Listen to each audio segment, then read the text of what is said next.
ಶ್ರೀ ಗಣೇಶಾಯ ನಮಃ. ಶ್ರೀ ಗುರುಭ್ಯೋ ನಮಃ. ಶ್ರೀ ಸಿದ್ಧಾರೂಢರ ಚರಿತ್ರೆ 6ನೇ ಅಧ್ಯಾಯ.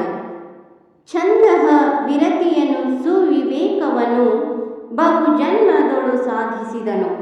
ನರನು ತನ್ನ ಸ್ವರೂಪ ಕಾಣದೆ ವ್ಯರ್ಥ ಹಂಬಲಿಸಿರುವನು. ಗುರುಪ್ರಸಾದವನಾವ ಜನ್ಮದೊಳವನೇ ಪಡೆದನು ಪುಣ್ಯದಿ. ವಿರತಿಯಾದಿಗಳಾಗಲೇ ಫಲಿಸಿದವು ನರನಿಗೆ ತವಕದಿ. ಶ್ರೀ ಸಿದ್ಧಾರೂಢರು ತಿರಕರಾಣ ದೇವಾಲಯದಲ್ಲಿ ನೆಲೆಸಿದ್ದಂಥ ಕಥೆ.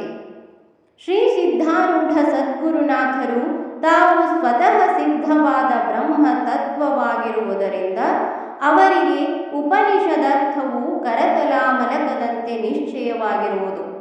ಅದ್ವೈತ ಭಾವದಿಂದ ಜಗವನ್ನು ನೋಡುತ್ತಿದ್ದರೂ ಮುಮುಕ್ಷುವಿಗೆ ಉಪದೇಶ ಮಾಡುವರು. ಐಕ್ಯ ಭಾವದಿಂದ ಇರುವರಾದರೂ ಶರಣಾರ್ಥಿಯಾದವನಿಗೆ ಪಾಲಿಸುವರು.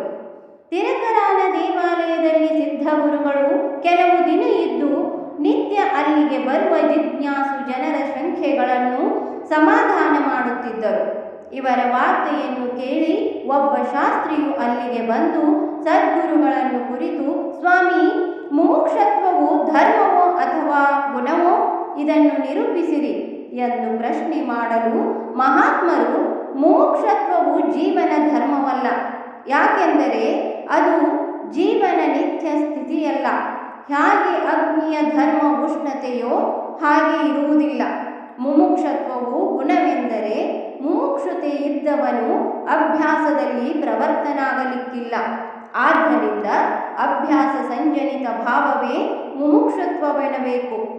ಎಲ್ಲಿ ತನಕ ಈ ಭಾವವಿರುವುದು ಅಂದರೆ ಮುಮುಕ್ಷು ಗುರುವಿಗೆ ಶರಣು ಹೋಗಿ ಮಹಾವಾಕ್ಯ ಶ್ರವಣ ಮಾಡುವವರೆಗೆ ಅದು ಇರುವುದು. ಆ ಸಮಯದಲ್ಲಿ ಮುಮುಕ್ಷು ದೆಸೆಯ ವೃತ್ತಿ ಅಹಂ ಬ್ರಹ್ಮಾಸ್ಮಿ ಭಾವದಿಂದ ಚಿತ್ತದಲ್ಲಿದ್ದು ಜ್ಞಾನಾಕಾರದಿಂದ ಅದು ಪರಿಣಮಿಸುತ್ತದೆ.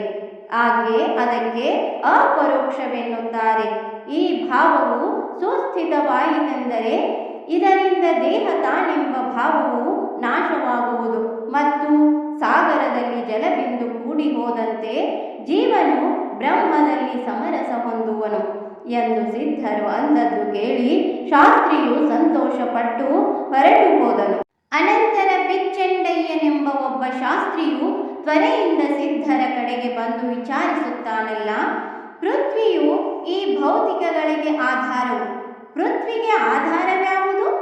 ಸಿದ್ಧರು ಪ್ರತ್ಯುತ್ತರ ಕೊಟ್ಟಿದ್ದೇನೆಂದರೆ, ಪೃಥ್ವಿಯು ಜಲದ ಮೇಲೆ ಇರುವುದು, ತದಾಪ್ಯ ಪೃಥ್ವಿ ಎಂದು ಶ್ರುತಿ ಇರುವುದು. ಜಲಕ್ಕೆ ಆಧಾರ ಅಗ್ನಿಯು, ಅಗ್ನಿರಾಪಃ ಎಂದು ಶ್ರುತಿ ಪ್ರಮಾಣವು. ಅಗ್ನಿಯು ವಾಯುವಿನಿಂದ ಉತ್ಪನ್ನವಾದದ್ದು, ವಾಯೋರಗ್ನಿ ಎಂದು ಶ್ರುತಿ ಹೇಳುವುದು. ವಾಯುವಿಗೆ ಆಕಾಶವೇ ಆಧಾರವಿರುವುದು, ಆಕಾಶದ್ವಾಯುವು ಎಂದು ವೇದಗಳ ಪ್ರಮಾಣವಿದೆ. ಯಾಕೆಂದರೆ ವಾಯುವು ಆಕಾಶದ ಶ್ವಾಸವೆಂದು ಜ್ಞಾತ ಜನರು ಹೇಳುತ್ತಾರೆ. ಆ ಆಕಾಶಕ್ಕೆ ಅಧಿಷ್ಠಾನವಾಗಿ ಅಕ್ಷರ ಪರಮಾತ್ಮನಿರುವನು. ತಸ್ಮಾದ್ವಾ ಏತಸ್ಮಾದಾತ್ಮನಃ ಆಕಾಶಃ ಸಂಭೂತಃ ಎಂದು ಶ್ರುತಿವಚನವಿರುವುದು. ಇದನ್ನು ಕೇಳಿ ಶಾಸ್ತ್ರಿಯು ಬಹು ಆನಂದಪಟ್ಟವನು ಮತ್ತು ತನ್ನ ಮನೆಗೆ ಹೋಗಿ ಸಿದ್ಧರ ದೆಸೆಯಿಂದ ಮೃಷ್ಟಾನ್ನವನ್ನು ತಂದು ಅವರ ಮುಂದಿಟ್ಟು ಸೇವಿಸಬೇಕೆಂದು ಪ್ರಾರ್ಥಿಸಿದನು. ಸಿದ್ಧನಾಥರು ಅದನ್ನು ಮಿತವಾಗಿ ಸೇವಿಸಿದರು. ಆಮೇಲೆ ಒಬ್ಬ ಪುರುಷನು ಬಂದು ಸಿದ್ಧರನ್ನು ಕುರಿತು, ಮನಸ್ಸು ಯಾವಾಗಲೂ ಬಹುಚಂಚಲವಾಗಿರುತ್ತದೆ, ಇದರ ಕಾರಣಗಳನ್ನು ಸವಿಸ್ತಾರವಾಗಿ ನಿರೂಪಿಸಬೇಕು ಎಂದು ಕೇಳಲು ಸಿದ್ಧ ಗುರುಗಳಂದದ್ದು, ಪ್ರಥಮತಃ ವಾಯು ಮತ್ತು ಎರಡನೆಯದಾಗಿ ರಜೋಗುಣ. ಇವೆರಡು ಮನಸ್ಸಿನ ಚಂಚಲತ್ವಕ್ಕೆ ಕಾರಣವಾಗಿವೆ. ಯಾಕೆಂದರೆ ವಾಯುವಿನ ಅರ್ಧ ಭಾಗದಿಂದ ಮನಸ್ಸು ಉತ್ಪನ್ನವಾಯಿತು. ಅದರಿಂದಲೇ ಮನಸ್ಸಿಗೆ ವಾಯುವಿನ ಸ್ವಭಾವವಾದ ಚಂಚಲತ್ವವು ಪ್ರಾಪ್ತವಾಯಿತು ಮತ್ತು ಅದು ಕ್ಷಣವತ್ತು ತಡೆಯದೆ ವಿಷಯಗಳೊಳಗೆ ಹರಿದಾಡುತ್ತಿರುವುದು. ರಜೋಗುಣದಿಂದ ಮನಸ್ಸಿನೊಳಗೆ ವಿಕಲ್ಪಗಳು ಉಂಟಾಗುತ್ತವೆ. ಇವೆರಡರ ಪೈಕಿ ಪ್ರಥಮ ವಿಪತ್ತನ್ನು ಪಾತಂಜಲಿ ಯೋಗಕ್ಕನುಸಾರವಾಗಿ ಪ್ರಾಣಾಯಾಮವನ್ನು ಮಾಡಿ ಕಳಕೊಳ್ಳಬೇಕು.